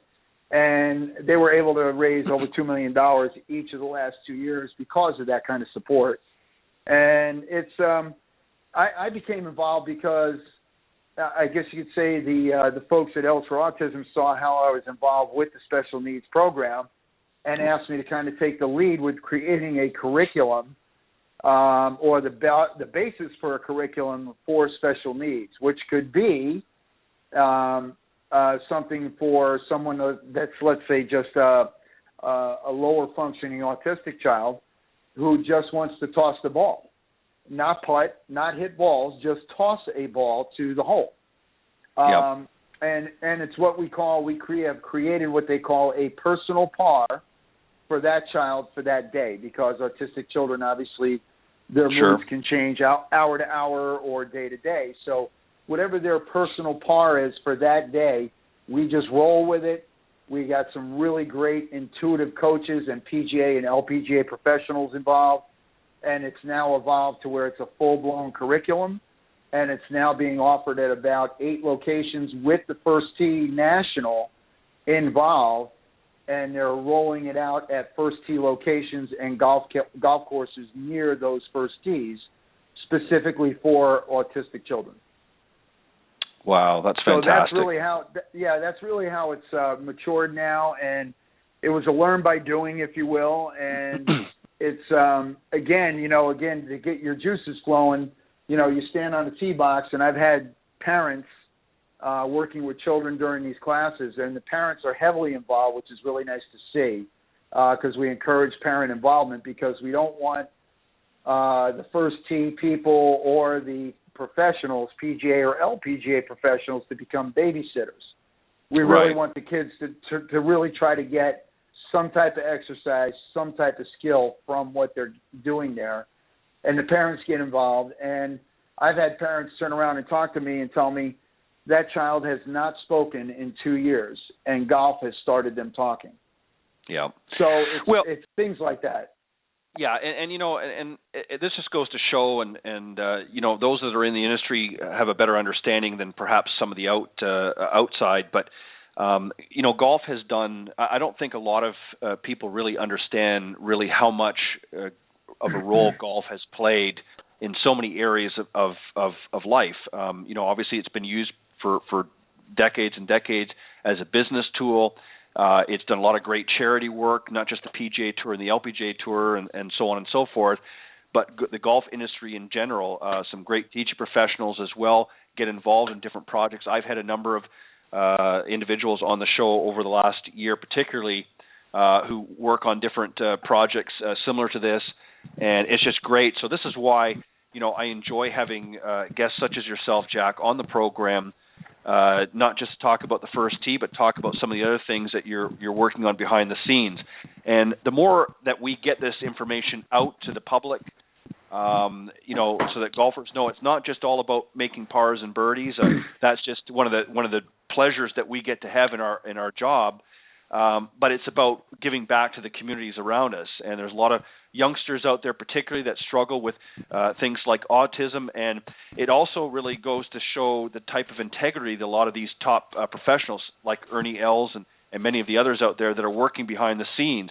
We see them as professional golfers week in, week out in different events, but there's a lot more going on behind the scenes, what these individuals give of their time. And obviously I'm a little bit familiar with what Ernie's done because we've seen it publicly on the Golf Channel and in the news and that over the years because of his son Ben.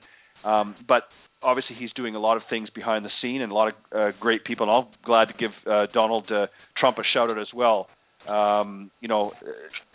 Donald has certainly done a lot of things in golf here in the last few years. He's wanted to be involved in it, and what a great opportunity for him to really show, that it's not all about making money. It's about doing something, giving back. So kudos to you as well, Jack, for all the hard work that you do. And let's just, again, very quickly, I'll do it when we wrap up here in a little while, but just let people know that are interested maybe finding out a little bit more about what Ernie's doing and this project for Els for Autism, where they can go and find out more information. Well, there's several areas they can do that. They're really big on the social media side. To start with that, on Twitter it's Els for Autism, very simple. To go on to Twitter and follow them there and be, if you will, kept up to speed about what's going on in the autism world, especially with Ernie and the other folks. So I'll just put a little shameless plug in for Greg Chalmers also, because I found out at the Honda this past year, we did a game on clinic during the Honda Classic with both Ernie and Greg Chalmers, and I did not know that Greg has a 12-year-old son who's autistic and has his own foundation in Dallas. So that was a great thing. So either Ernie or Greg Chalmers, both of those guys doing great work with autism. You can go to elsforautismfoundation.com, or you can go to Els for Autism Golf Challenge, and any of those will take you to further information about how to give back, how to get involved, how to, even if it's just finding out what they're trying to do. They just opened their new Els for Autism, the Excellence Academy here in Jupiter, which goes live, and that goes live in August. Brand new facility, $36 million facility here in Jupiter, which is open to all children on the spectrum, if you will, and no one pays to go to this school. So it's a beautiful thing. So they're doing a lot of great work, and there's a lot of give back. And I'll just put in one more plug, if I may, for the professionals. You might want to, at some point, if you have contacts, and reach out. I mean, I can help you with that too. Sure. But Paul Tesori, who is the caddy for, God, he'll kill me for getting his name. I'm drawing a blank here. He won the U.S. Open when the Birdman came across. Help me. Paul Tesori is his caddy. But I'll talk about him and his wife Michelle. They got together, him as a caddy and his wife, at the RBC event, talked to about 20 professionals, and they did a clinic, an impromptu clinic, for all the kids of special needs. Didn't matter what the special need was, free of charge, and they're now looking to do that around the country. So now a lot more professionals are getting involved, on a grander scale, if you will, and understanding what it's like when they give back and how much they actually get by doing that. So there's a lot going on, on the PGA Tour and the LPGA Tour. Webb Simpson. Webb Simpson, thank you. And Webb would kill me if he knew that I blacked out about that. Well, this is, as you said, this is where that we have a senior moment here, because I blanked out for a second too. So, but Webb Simpson. And this is, again, just goes to further the point that I was talking about a moment ago, is there are so many great players on the tour, both the men's and ladies tours, and both the younger players and even many of the senior players here that have just done so much over the years. I mean, we all know all the great things that both Palmer and Nicholas have done over the years by giving back, and it's just something that this profession has done for years and years and years, and they're all very humble individuals. They don't like to brag about a lot of things, particularly that type of thing, but I think that sometimes the industry itself needs to do a little bragging on behalf of some of these great players and all the things that they do. As I said, it's not just about pars and birdies and eagles. It's about what they do to give back to the game that has given them so much. So, and just helping within their communities. let's move on here to again go back a little bit to the veterans. You obviously talk about some of the veterans golf program. What are some of the things that you're doing? Obviously, with so many veterans in all spectrums, it's not just the current scenarios that are going on, but obviously some of the older veterans as well. What are some of the things that the PGA of America Veterans Program is doing? Well, basically what they did, and obviously the PGA of America, the PGA Tour, everybody's on board now with obviously supporting the vets at a lot of these tour stops, if you will, around the country. And, they have the outposts, which are sponsored at all the major golf events, which are free to all current and past veterans and their families and children. And we are, because being part of the tour in this area and the Florida Swing, we got very lucky. We have a gentleman by the name of Dave McNulty, who's a PGA professional, but he's probably our lead coach, if you will, that really took this and ran with it a few years ago on his own and got involved with the veterans. And what happened is that the tour and PGA of America came to us recently, this past January, and said, we'd like to give you some funding, but the bottom line is we want to get PGA of America professionals involved and train them on how to work with adaptive golf and veterans, if you will, that have missing limbs, whether it's arms, legs, hands, feet, whatever it may be, or blind. So we actually did a training which was paid for by the PGA of America. They knew that we had been doing some, casual veterans programs. And they said, let's make it official. And we had 40 PGA and LPGA professionals who came to our facility at Palm Beaches for a full day. We brought in veterans with varied disabilities that day. And the professionals were trained with the actual veterans that specific day on how to learn to work with someone who has an arm missing. And they had a harness that would tie a PGA professional's arm behind their back so that they would know what it's like to swing a club with one arm. Or put on a prosthesis that they can only use one leg, if you will. So it was a really, really great thing. And from that, they gave us a $15,000 grant, and that money would pay PGA and LPGA professionals to come in, give this program, and now it's an ongoing program. It was so successful. And we're really, really proud of that. And we're going to be offering that at our other two chapters here in South Florida. Wow, that's fantastic. And, and again, it just goes to show you that there are so many great opportunities in this business. Again, it's not just about working at a golf course or working at, in an academy. There's and teaching this great game, but there's so many other things and ways that you can be involved, whether it's helping veterans or whether it's working with children or even adults maybe that have disabilities. There's just a lot of opportunities for this industry, and you're starting to see this now more and more, as you said, some of the LPGA and PGA professionals getting involved with these different programs. It's just adding a whole different level, if you will, and a whole different perspective. And it actually makes it, I think, in many ways, even a little more interesting. Not that golf on its own isn't certainly an interesting sport for those involved, but it just adds another level, if you will, another plateau for many of these professionals to be able to be involved in something and do something a little bit different from what they've normally been used to doing. So, I commend the PGA of America and some of the other governing bodies within the golf industry for stepping up and starting to do this. Yeah, they're doing a really great job. I mean, it's about awareness, and obviously you see a lot of it now on the Golf Channel, obviously, when they're running a tournament. There's a lot of commercials about it now through the PGA of America.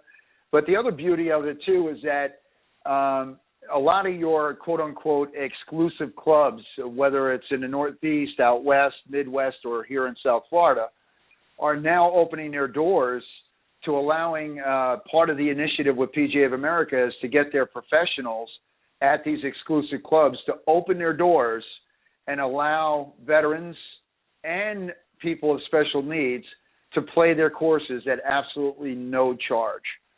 And that's really, it's a really nice thing now because you have clubs like Seminole, the Bears Club, Frenchman's Creek down here. Obviously, you have Doral, you have the Blue Monster. I mean, I could go on and on and on. Sure. And a lot of these clubs are now opening their doors and saying, hey, come on in. So it's now where golf in the 90s and obviously the early 2000s was more exclusive, hence the big drop in numbers of participants.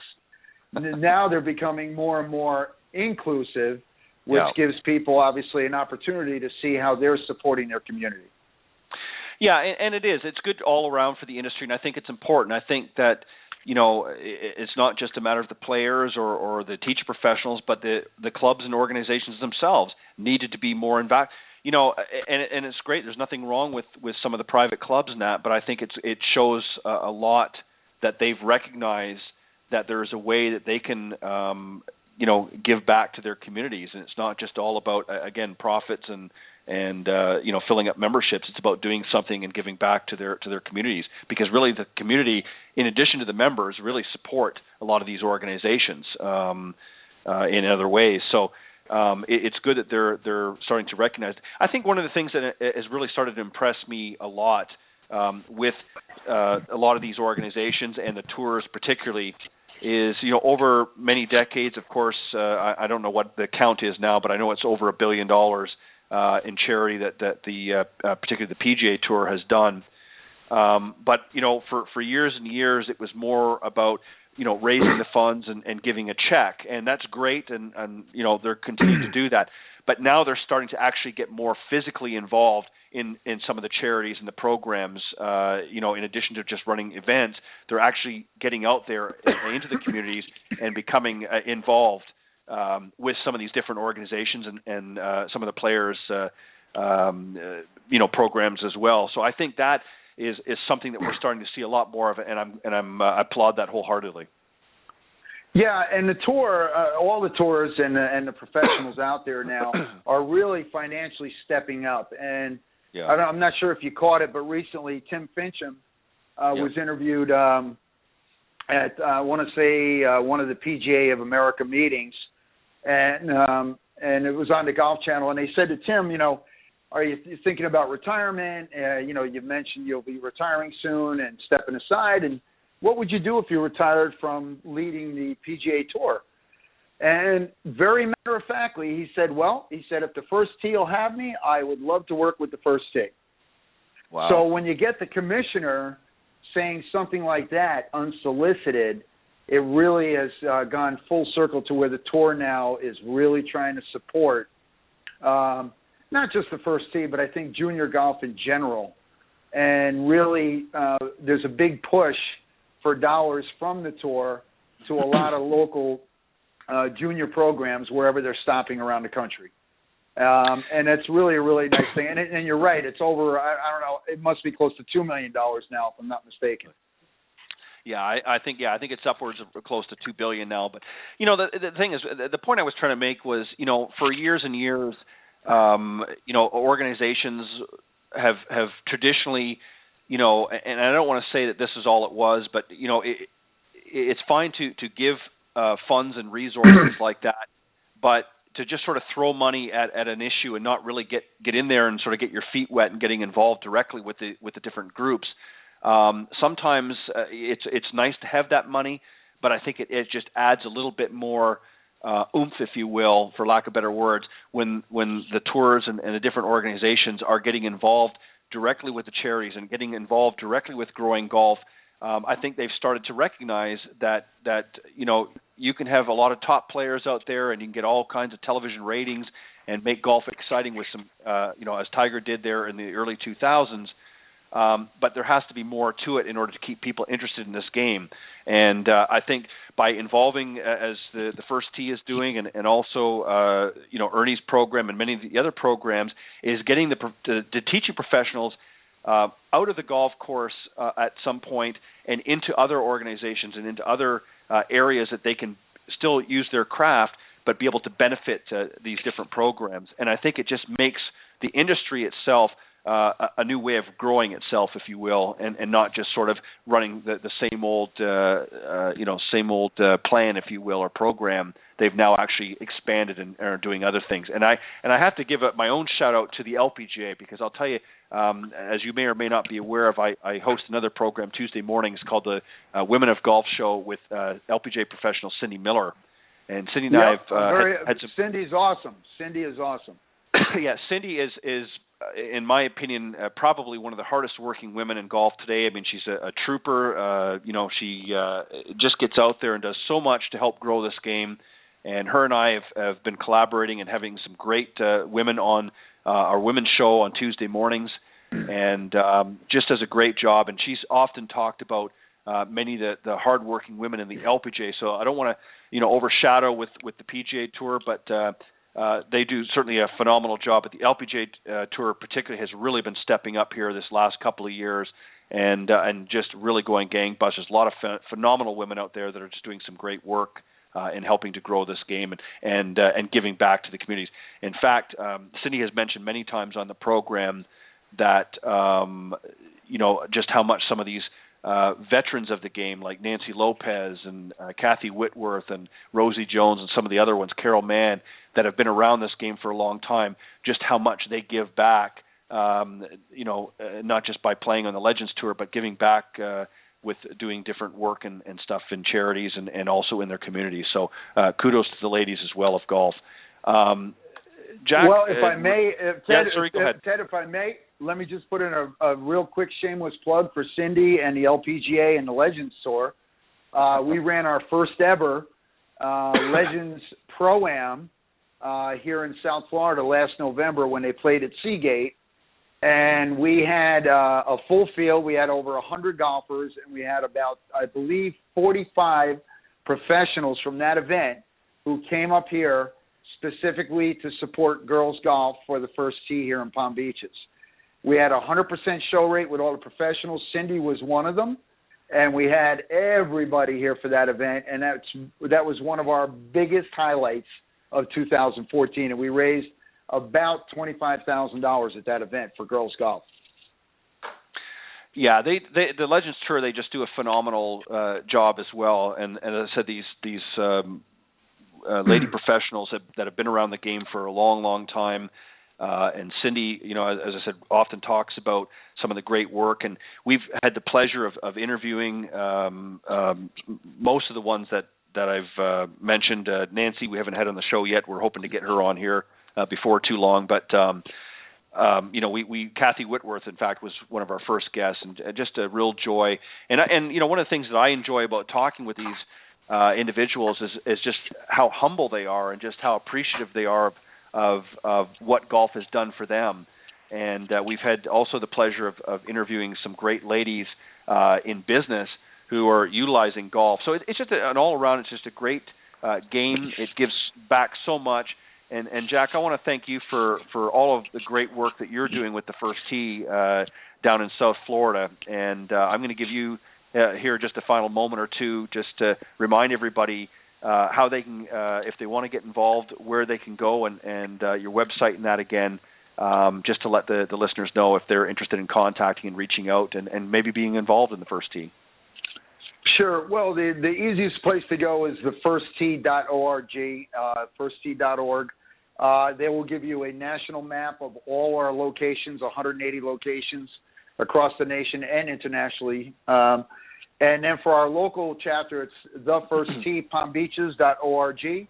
And all of our information, all of our programs and how to get involved, donate, whether it's clubs, time, or money, everything you need to know is on those websites, and we would love folks to go and look.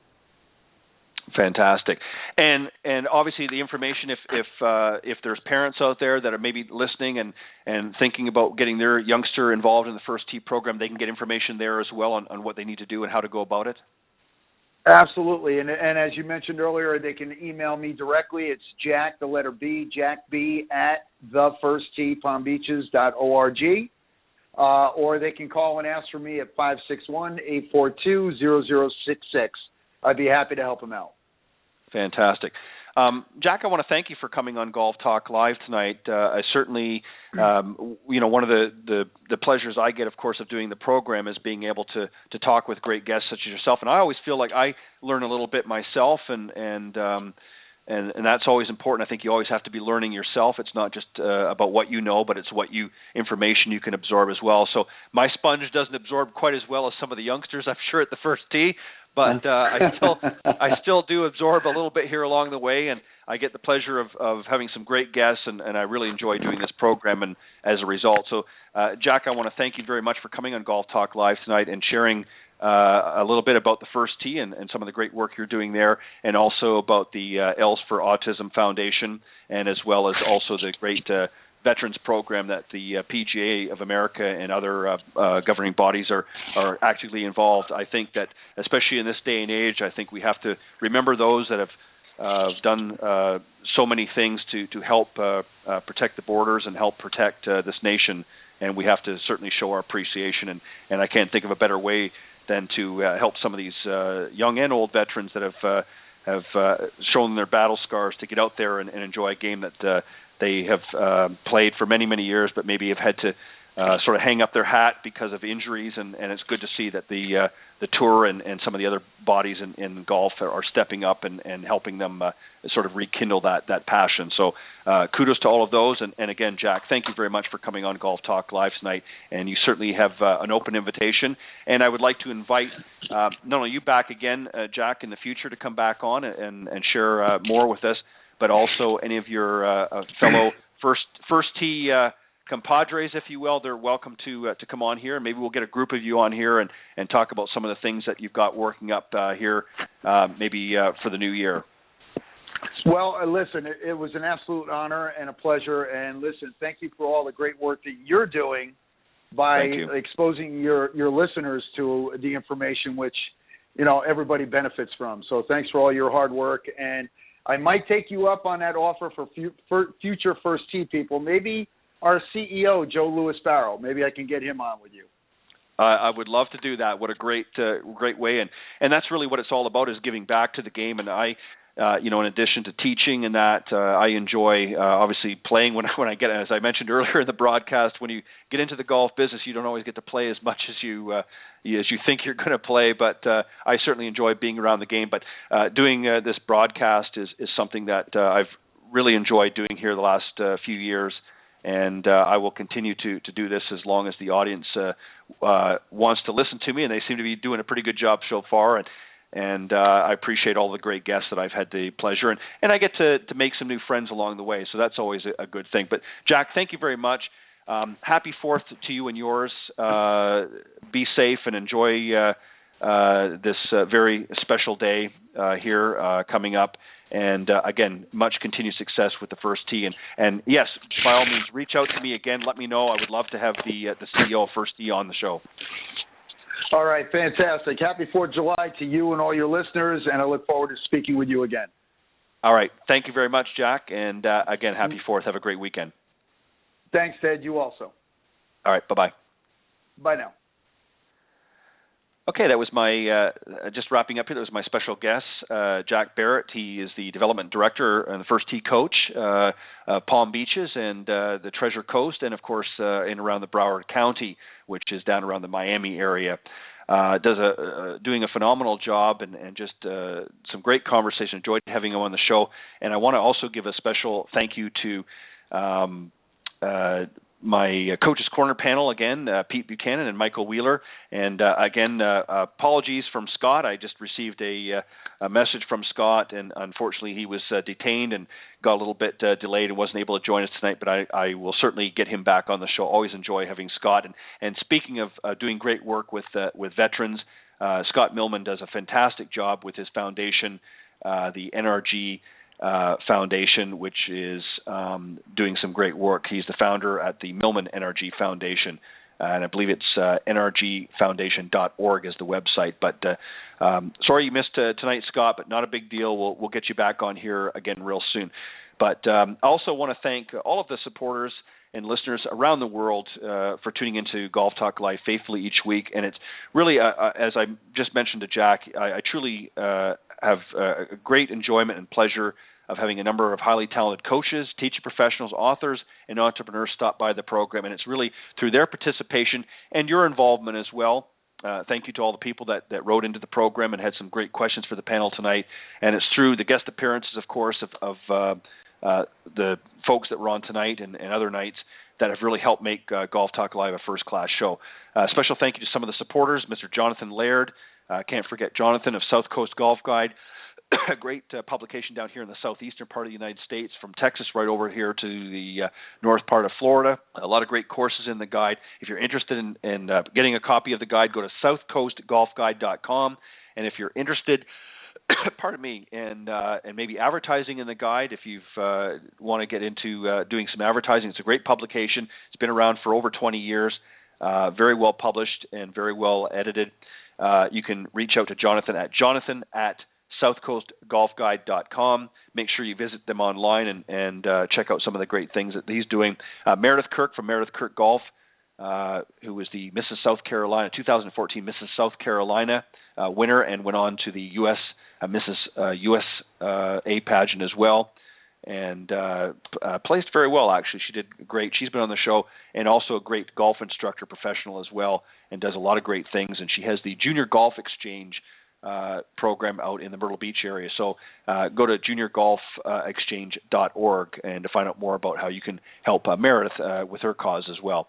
Nikki and Tiffany Litherland, for all of your hard work and help in spreading the word about the show. And Nikki, I haven't forgotten about you. Now I'm feeling a little bit better. I'll reach out to you. I'm going to have Nikki Litherland come on the program, another great golf professional. I want to have him on, originally from Australia, now living up, I believe, up in the Baltimore area, if I'm not mistaken, or Maryland area. But we're going to get him on the show, and of course, his lovely wife, Tiffany, for all of the hard work that she does and helps spreading the word. Appreciate it. My good buddy, pardon me, my good buddy, Mr. Bernie Pinder from Ontic Golf, onticgolf.com. We want to see a great line of customized putters.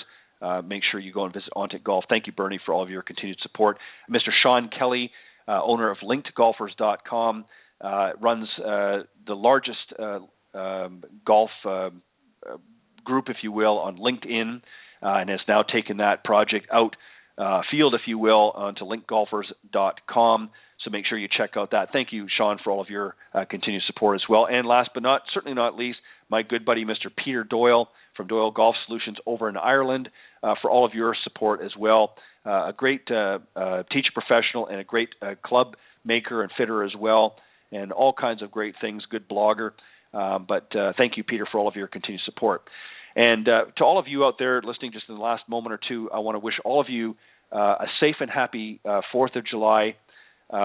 Certainly have fun, celebrate out there. You have certainly have that right to do so, but just be safe and be alert out there as well. There are, unfortunately, in this day and age, some folks out there that may want to do you harm. So just make sure you're alert, but go out there and have a safe July 4th and enjoy the celebration with your family and friends. And we will see you right back here next Thursday at 6 p.m. Central, right here on Golf Talk Live. God bless everybody, and thank you.